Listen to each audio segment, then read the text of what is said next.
네, 신부전은 심장 질환 끝판왕으로 불립니다. 말기 경우 암보다 사망률이 높기도 한데요.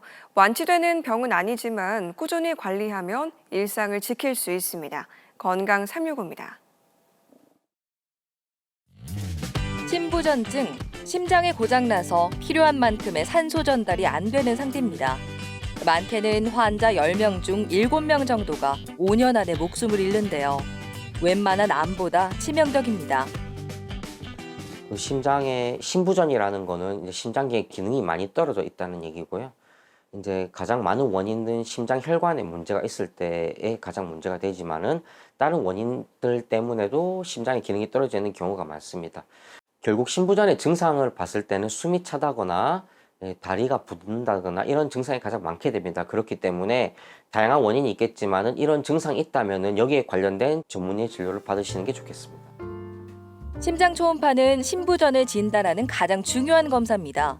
심장 구조와 기능을 살펴보는데요. 환자 입장에서도 간편하게 검사받을 수 있습니다. 다양한 원인 때문에 복수라든가 부종이라든가 이런 게 생길 수 있겠지만은 심장의 기능이 떨어져 있는 경우, 즉 심부전이라는 경우를 생각을 해봤을 때 심장이 충분히 혈류를 우리가 원하는 곳에 보낼 수가 없고, 그러면은 결국 그런 부작용 때문에 다리가 붓는다든가 폐의 부종 같은 것들이 생길 수가 있습니다. 원인 질환이 있으면 개별 치료를 해서 증상을 호전시킵니다. 단기간에 악화됐는지 조금씩 나빠졌는지도 구분합니다.